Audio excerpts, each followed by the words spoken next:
Well, hey there. How you doing? This post is for the Boss VE-500 group. My name's Paul. This is Plan Z, and I just want to stick this video out quick. It's a quick one. We're not going to have much waffle in here. I want to crack straight into settings. What I do need to tell you in this video that is quite important, so that you and the group can then feed it back to me. It's a bit easier for me to communicate with you like this sometimes. The Boss VE-500, its screen is pants compared to something like the Boss GT1000. So it's really easy for me to do organic videos there where, I can be playing and manipulating the unit and showing you what's going on in there. Much harder with this, as you will know, and we're running doorless here, and we will be running doorless for at least the next 3 months, I would say. So I need to find solutions that work there. And within the group, it's become really clear there's several things going on. There's a lot of people who are using DAW, using computers in their rig and routing their VE-500 through there, and I'm not able to do what you do and see it the way you see it. So I've had to kind of come up with a format for our videos to work. So I'm going to quickly crack in, but what I'm going to say to you is this: you're going to need to hit the pause button a lot. Maybe when I tell you to, I'll give you a little nudge too. I would, yeah, and then have something that you can have your unit either in front of you, or have something to write down these settings with, and then put that into your unit, whichever way you're doing it, either in the unit or if you're using a DAW, do it that way. As I say, I can't. So I'm going to click in and I'm going to tell you what I'm doing. I'm going to try and it's going to be like the old shipping broadcast. I'm going to be giving you numbers and settings and things like that. And if this format works, then you need to let me know in the comments, and we can move forward, because what I'll do from there, once those settings are in, we'll be able to start experimenting on it, start showing you some of the stuff, and we'll maybe have a little glimpse at that. But I'm going to go straight into settings. So maybe pause now. Okay, and hopefully you'll have unpaused by now, and we're going to be cracking straight into input. Now, both the input and the output of the VE-500 have 5 different settings for EQ, which is really handy. We're going to be setting up different microphones in different ways through different mixers and things as well in these VE-500 sessions. So you can hear I'm using a Deluxe 55, but you might be using an SM58, and I have one of those here as well. So we're going to be setting up in each of those EQs some different EQs, so that you've got the tools to just quickly change your mind and try something. Okay, and this would be one of the EQs. So if you've got a spare EQ, use that. And we're going to dive straight in. Okay, so the first thing I go into is the input. And you get to that by hitting the menu and then going into input. If you've got the unit, you know what I'm talking about. You're going to see a lot at the top of my head because I need to look at the unit. Okay, so my input level, while I'm talking to you there, my lips are just brushing up against, if I'm there, my lips are just brushing up against the pop filter on the microphone, and I'm about 3/4 of the way towards the triangle. Now, if I was to back off the mic and increase the velocity of air that's coming out of my lungs and increase my value, this is going to get intense for a little second. I'm going to talk loudly. Maybe we try. We've got nothing to tune to, but there I didn't even hit the triangle. I'm still slightly low of it. And I was kind of getting right on top of the mic and getting a bit louder and kind of pushing my voice a little bit more. And that's where you want it to be. Don't be kind of hitting it at this point. You want to be down, leaving yourself some headroom. So we're now going to move into, I've got phantom power off, by the way, because this doesn't need it. If you're using a condenser microphone, which you can do with this, just flick the switch up. It will give you your 48 volts. So the next button is where you select your EQ set. In these sessions, this first one on the 55, we're going to be using my EQ set 2, but you can use any of the 4. And I've got, the next page is the overall levels of this EQ. It's a parametric EQ that we're using here. I've got my low gain at the moment at 0, but you would want to, if you've got a room with air conditioning or noise or at a gig, I would take that to 80. If you're running basses and things through your gear, yeah, just take that at 80, and then we'll deal with output in a little minute. And then high gain I've got at 0 as well. The overall level of the input EQ is left at 0 at the moment, but I might bump that in a second. Now I've taken 3 dB out of the low mid-range at 125 Hertz. And I've done that on a Q of 8. What you need to know about the Q is in the unit, if you're using the unit itself, the higher the number is, the tighter the Q is. So I've taken out 125 Hertz, and if I'd have done it on 0.5, the lowest one, it would be like a wide cut, and I've currently got it on a Q of 8, and this is one of the things I wanted to change, so I'm just going to drop that Q of 8 so it makes it wider, and we should hopefully find my vocal is cleaning up. I've just gone to 0.5 now, and hopefully the bottom end happening when I'm talking to you is a little less intense now. So that's the settings there. On the mid-range, so not the low mid-range, so the next one, page 5, I've taken 3 dB out again. I've taken out 315 Hertz. And I've got it on a wide Q. And what I'm going to do is I'm going to take it from 0.5. I'm just going to bring it into about 2. 4 is maybe a little, maybe 4 or 2. 2. I'm going to keep it on. Yeah, I'm going to keep it on 2. And the low cut at the moment is set at 100, so there's no bottom coming in on the microphone below 100 Hertz, but I've left the top end free. Now I would change that if I was in a room where there's a lot of high-end noises, glasses clinking, things like that. I might pull that back. I'll deal with that in a later session. And then you've got your input notch filter. Now this is for use in gigs. If you go to a trouble room and you're getting feedback because of the PA, the first thing to look at is your PA speaker position. Make sure you've got everything mic'd up right. Something that's come up in the group is, remember this is a preamp. If you're going into a mixer, if you're going into an interface, you've got to put it in on line level. Some of you have been putting it in to another preamp, either in your mixer or on your interface. You're double preamping, and what's happening is you're getting what you think is great sound in your headphones or in the speakers in your room, because you've managed the sound now to deal with what you've done without realizing what you're doing, and then you're getting to a gig and you've got no signal because you've turned all your other preamp settings in what is your preamp, which is this, down. So remember, go into whatever you're going in on, your line level, because this is your preamp. You don't need another preamp. You're not bypassing it. Okay, so the notch filter is for when you get to a live room and there's a frequency in the room that's giving you trouble. You can isolate that frequency like you do with the parametric EQ, and then you can switch the notch on, it takes it out, and you hunt around for the EQ. That's how you use that.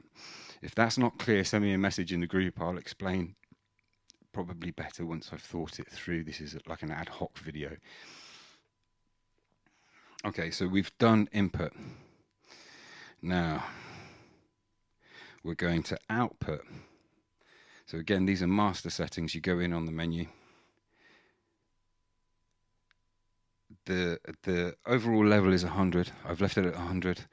In the mixer that we're going into, right, so a little bit about the signal chain of what you're hearing. The microphone is going directly into the VE-500, and then I've got stereo left, right, and you can do mono, but I'm running in stereo because I will be using stereo effects, into currently the Yamaha mixer, but from tomorrow it's going to be another Mackie. So check out for the things are changing. That's why the format of this video is slightly different. In there, I'm going in, as I say, line level. The gain is up at 12 o'clock. I've got unity gain, and I've not taken anything out of the EQs on there other than doing the 80 Hertz cut again. I find I need it because my voice is bass heavy, and I just want to make sure there's no other unwanted noise coming through the mic. I might be bringing that back in on the mixer though, because I'm going to be playing with the bass through the unit. and I want to make sure if any of the bass tone comes through, it's coming through with the frequency I want. But we'll see how that goes because I've got the GT1000 running with that and we're experimenting. So the level is 100. I've got the gain on instrument, and I've got it set to stereo. I'm going to go deeper into these settings as these sessions go on. I just need to make sure someone gets these settings. Sorry, and I've waffled too much. We've got the reverb level. These next settings, the reverb level, the dry level, I usually leave them as the unit comes until I have a problem. Don't start adjusting things just because you think you need to. Just leave it, and then if you've got a problem, then we'll come and deal with it. And I'm on EQ set 2, so that we've got the same input and output, so it's easy for me to remember which EQ sets I've used. On the next page of output, you've got the low gain. I've got high gain and low gain both at 0, but it's bumped by 1 here, so I'm going to have a quick look at what I've done, and then we might even adjust because we've already cleaned this up a little bit. Yeah, all I've done is put a 5K, so a 5.00 hertz, 5K hertz, and I've given it 4 dB, so you've got an increase of 4 dB. I've got it on the Q of 0.5, and this is quite important. When you're boosting your high frequencies on an output, because we're going to be dealing with other frequencies in a minute in the next block, you want to be doing things on wide, softly. Don't do anything aggressive with a tight Q there. You're going to give yourself trouble unless you're cutting something. Okay, so I'm going to quickly move into the enhance block.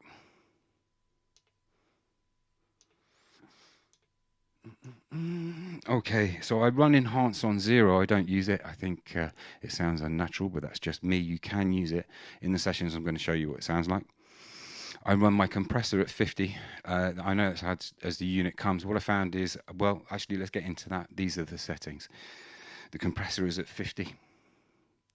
The de-esser, I've got it on 20, 23, usually floating around there. I don't push it much harder than that. I want the vocal to sound as natural as possible. And so far, I've not picked up any anomalies that are annoying just yet. We might deal with that later. In the low gain, I'm not doing anything. In the high gain, I'm not doing anything. They're both on 0. And the level overall is bumped by 3 dB there. You'll see I'm making very subtle differences here, and it seems to be working for me. So, but we are going to dive deeper than this. The low mid gain is at 0. I'm not obviously using any of the hertz because it's at 0 and the Q is irrelevant at this point. And in the high gain, I've taken out 3 dB of 8K, so that's 8.00 hertz. I've taken out 8K on a Q of 8. Now, I'm going to talk about that in a second. The low cut, again, I've left at 0. I'm not cutting anything in my low cut because, as I say, I'm going to be pushing a bass through here, and I want those frequencies to come through. And the high cut, again, I've not done anything to the high cut yet because I'm in a nice quiet room here. Some noises come through. I might make a cut at some point, but at the moment it's not bothering me too much. If I was live, I might take some out. Okay, so that's the enhance block. There is a room reverb on this. I'll go into that in the next session. If you put these settings into your VE, in actual fact, on this patch, there's one other thing you need to have a look at, is the master. So ignore the BPM. I've not put a noise gate on yet. You might need it. Your microphone might be different. I've got a very quiet environment here. The patch level's on 100. And I'm running in series at the moment. Okay. And in some patches I run in parallel. I'll talk you through that as we get to those. I just want to get these overall settings out. Now, if you put these settings that I just gave you into your VE-500, what you'll find is it will bring you up to the bass level that I have as a starting point. Okay. And then what you need to do is, using your parametric EQ, some of those frequencies, you're going to want to tailor them for your voice. So if you're female, high, How you doing? But if you're female, you'll probably want a higher low cut than me because you've just got no energy happening down in the same places that my voice will be in. And if you're a guy, don't assume your settings will be the same as mine. Remember, our physicality is everything. I'm quite a tall guy, so I pump out quite a lot of air and hot ends, so my voice is quite thick, so I have to take probably more out of it than you might have to. Be careful with how you sculpt. This is like sculpting guitar tones. That's what we're going to be doing almost with our voices here. Got some interesting things to show you. Did say I'd keep this short, but I'm going to try giving it 2 seconds.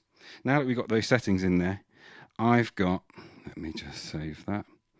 If you know how to save, what you do is you hit the exit and enter button together, and then you just press enter a few times and you've saved it. I'll show you how to move things and rename things a bit later, but I assume you've got a manual, you can figure that stuff out. Let's get into having some fun. So what we'll do is I'll just very quickly show you that if I put a filter now on that, this is a filter I've played with, it sounds quite nice, and when I've got beats going on, I can create quite an intense environment. This is their caveman effect.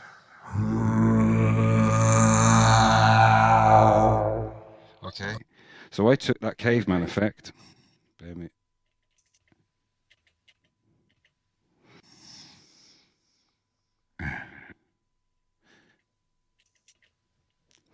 Right, sorry about that. What's happening is I'm just flicking through some at the moment. You can hear there's a very slight gap.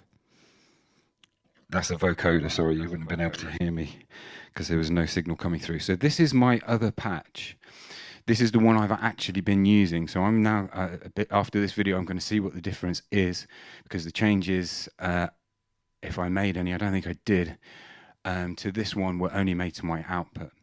Okay, and my input, the effect, the enhance block, I don't remember if I changed anything there. I think I left it the same. We'll check that when I view back. So I'm now just going to go into this with wave came delay. There's a vocoder here with some vocal coming through. You can set it up without the vocal. This is why the vocal sounds different.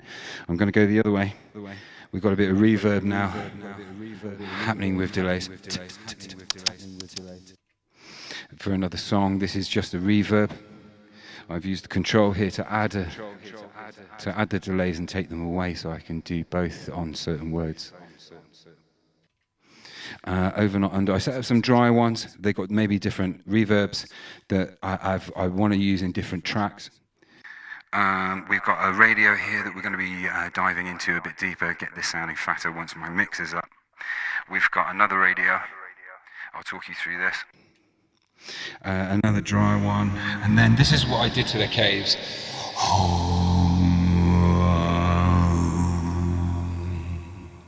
It's a good one, that. But I want to play more with the low end in it. And here is another. I'm using more reverbs here at this point. We're going to be diving into every effect in here. And on this one is another clean channel with slightly different settings on the enhance. And I've got a distortion on it as well. And when I start singing in a certain way, it sounds a certain way. And we'll get to that later in the sessions. So, yeah, hopefully this has been of use, and I can't remember your name now. I did write it down, but then I threw the pad away. I hope these settings work for you. This is the starting point that we were talking about the other day. Sorry for the waffles. Catch you in a bit.